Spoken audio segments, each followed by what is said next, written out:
आपने कभी सोचा है, आपके पास ज्ञान है, नॉलेज है, इसके बावजूद भी आप सक्सेस क्यों नहीं है? आपके पास वो सफलता क्यों नहीं है जो सफलता आप चाहते हैं? आपने नॉलेज ली है, आपने सालों साल पढ़कर वो पढ़ाई की है जो आपको आपकी ज़िंदगी में सक्सेस बना सकती है, लेकिन आज भी आप सक्सेस क्यों नहीं है? इस बात का जवाब आपको इस वीडियो के एंड तक मिल जाएगा। इस वीडियो को देखते रहिए। हम स्टार्ट करते हैं एक छोटी सी स्टोरी से। एक दिन की बात है, एक ऊँट और उसका बच्चा बातें कर रहे थे। बातों बातों में ऊँट के बच्चे ने उससे पूछा, पिताजी, बहुत दिनों से कुछ बातें सोच रहा हूँ, क्या मैं आपसे उनके बारे में बात कर सकता हूँ? ऊँट बोलता है, हाँ बेटा, तुम मुझसे कुछ भी पूछ सकते हो। ऊँट का बच्चा बोलता है, हम ऊँटों की पीठ पर ऊबड़ क्यों होता है? बड़ा ऊँट बोलता है, बेटा, हम रेगिस्तानी जीव हैं, हम रेगिस्तान में रहते हैं। हमारे पीठ में कुबड़ इसलिए है ताकि हम इसमें पानी जमा करके रख सकें। इससे हम कई कई दिनों तक बिना पानी के रह सकते हैं।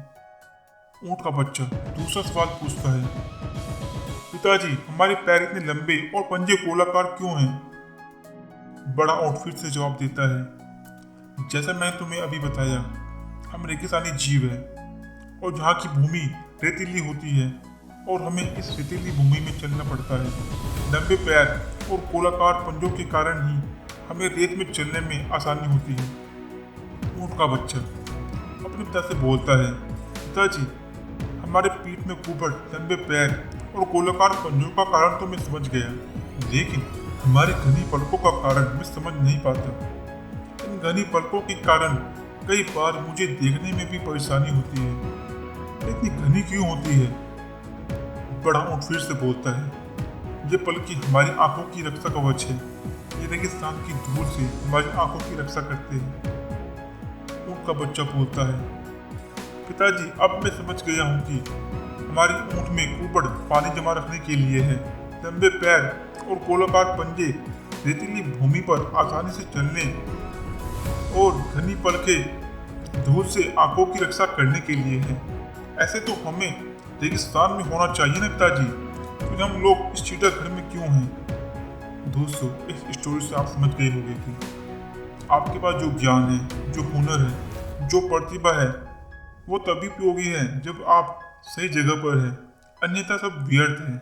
कई लोग प्रतिभावान होते हुए भी जीवन में सफल नहीं हो पाते क्योंकि वे सभी जगह अपनी प्रतिभा का इस्तेमाल नहीं कर पाते। अपनी प्रतिभा को व्यर्थ मत जाने दें, अन्यथा आप लाइफ में असफल ही रह जाएंगे। आपको ये समझना होगा कि आपकी जो नॉलेज है उसे आप किस तरह से मोनेटाइज कर सकते हैं। अफ्रीका महाद्वीप में हीरो की कई खानों की खोज हो चुकी थी, जहां से बहुत हीरे मिल रहे थे।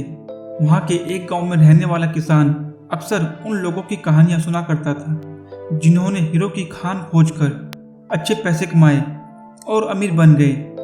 वह किसान भी हीरे की खान खोजकर अमीर बनना चाहता था। एक दिन अमीर बनने के सपने को साकार करने के लिए उसने अपना खेत बेच दिया और हीरो की खान की खोज में निकल पड़ा। अफ्रीका के लगभग सभी स्थान जान मारने के बाद भी उसे हीरो का कुछ पता नहीं चला। समय गुजरने के साथ साथ उसका मनोबल गिरने लगा। उसे अपना अमीर बनने का सपना टूटता दिखाई देने लगा। वे इतना हताश हो गया कि उसके जीने की तमन्ना ही समाप्त हो गई और एक दिन उसने नदी में कूदकर अपनी जान दे दी। इस दौरान दूसरा किसान, जिसने पहले किसान से उसका खेत खरीदा था, एक दिन उसी खेत के बीच में बहती छोटी नदी पर गया। उसने ध्यान से देखा तो उसने पाया कि नदी के किनारे एक पत्थर पर सूर्य की किरणें पड़ने से वह चमक रहा था। किसान ने पत्थर उठा लिया और घर ले आया। वह एक खूबसूरत पत्थर था। उसने सोचा कि यह सजावट के काम आएगा और उसने उसे घर पर ही सजा लिया। कई दिनों तक वह पत्थर उसके घर पर सजा रहा। एक दिन उसके घर उसका एक दोस्त आया। उसने जब वह पत्थर देखा तो हैरान रह गया। उसने पूछा, क्या तुम इस पत्थर की कीमत जानते हो? किसान ने जवाब दिया, नहीं, मैं इस पत्थर की कीमत नहीं जानता हूँ। किसान का दोस्त उससे बोलता है, मेरे ख्याल से ये हीरा है, शायद अब तक खोजे गए हीरो में सबसे बड़ा हीरा। किसान के लिए इस बात पर यकीन करना मुश्किल था। उसने अपने दोस्त को बताया कि उसे यह पत्थर अपने खेत की नदी के किनारे मिला। उसने सोचा वहाँ ऐसे और भी पत्थर हो सकते हैं। दोनों दोस्त खेत पहुँचे और वहाँ से कुछ पत्थर नमूने के तौर पर चुन लिए, फिर उन्हें जांच के लिए भेज दिया। जब जांच रिपोर्ट आई तो किसान के दोस्त की बात सच निकली। वे पत्थर ही हीरे थे। उस खेत में हीरो का भंडार था। वह उस समय तक खोजी गई सबसे कीमती हीरे की खदान थी। उस खदान का नाम किम्बरले डायमंड माइंस है। दूसरा किसान उस खदान की वजह से माला माल हो गया। पहला किसान अफ्रीका में दर दर भटका और अंत में जान दे दी, जबकि हीरे की खान उसके अपने खेत में उसके कदमों तले थी। दोस्तों, इस कहानी से ये सीख मिलती है कि हीरे पहले किसान के कदमों तले ही थे, लेकिन वे उन्हें पहचान नहीं पाया और उनकी खोज में भटकता रहा। ठीक वैसे ही हम भी सफलता प्राप्ति के लिए अच्छे अवसरों की तलाश में भटकते रहते हैं। हम उन अवसरों को पहचान ही नहीं पाते, यह पहचान कर भी इतना महत्व नहीं देते हैं जो हमारे आसपास ही पे रहते हैं। जीवन में सफल होना है तो आवश्यकता है बुद्धिमानी और परख से उन अवसरों को पहचानना और धैर्य से उन पर काम करना। ऐसा करने से सफलता निश्चित ही आपकी होगी। इस चैनल को सब्सक्राइब कीजिए और वीडियो को लाइक और शेयर कीजिए। Thank you very much.